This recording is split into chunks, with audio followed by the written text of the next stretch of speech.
Di ba kapag nakabasa kayo ng mga ads, nakita nyo na interesting yung photo, pero binakapan siya ng magandang caption, biglang napapabili kayo? That's what copywriting is for. Have you ever experienced na kahit walang kakwenta-kwenta yung meme or yung video na napanood nyo about something, simpleng-simple lang na time-lapse, ganyan. Pero pagtingin nyo dun sa yung overlay text ng video, very convincing, very powerful yung words na ginamit. Doon kayo napapaisip na, oh shit, kahit walang sense yung video, pero pag nilagyan mo ng text na sobrang may impact, sobrang nagre-resonate kayo as the audience, mag-a-agree kayo, mako-convert kayo, and at some point mapapabili kayo. That's what copywriting is for.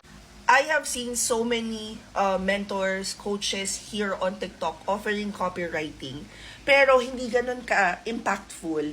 And at some point, nakita ko pa, merong isang nag-offer ng copywriting course, pero yung mga students niya are supposed to recruit yung other people who would probably be interested in taking the class. And I was like, okay, kung magaling yung tinuturo mo na copywriting, hindi na dapat kailangan pang mag-recruit. Because if you are really good at copywriting, you should be able to convert your audience with just your words. That's what copywriting is for. So, tinatanong ni Easy dito, sabi niya, paano po yung copywriting? Isang copywriting is more of being able to use powerful words that convert. It's used in marketing because someone who's good at copywriting is able to convince other people kung ano nga ba yung gusto nilang gawin para mag-take action. Ganyan. Pero dahil nga merong mga nagpapauso ng copywriting at magaling sila, na-convince din nila yung ibang tao na copywriting is for everyone. And ako na nagsasabi sa inyo, it's not.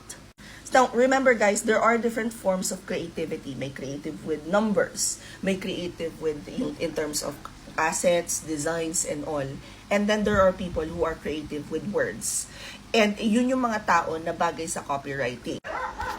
Pucha, kung kailan ako nag-film, saka talaga dumadating na Lazada, ang Shopee, 5:38 na talaga, nakakaloka. So anyway, going back. Is copywriting for everyone? No. Napapag-aralan ba ang copywriting? Yes. Pwede ka bang yumaman, mag-earn ng 6-7 digits? Totoo ba yung balita na pwede kang mag-earn ng ganong kalaki as a copywriter? Yes. Flexi-time ba ang copywriting? Yes. Non-voice ba siya? Semi. Because kailangan mo pa rin i-meet yung clients mo. Kailangan nyo pa rin mag-usap. Wala namang posisyon na freelancing na never kayo mag-uusap ng client mo. At some point, you really have to communicate with your client via phone call or meetings. Paano ngayon matuto ng copywriting? Now guys, there are a lot of free resources online. Pero if you want something that's live, meron tayong pilot class that will start tomorrow. 4 till 8 p.m. siya. $999. May 2 weeks kayo na internship.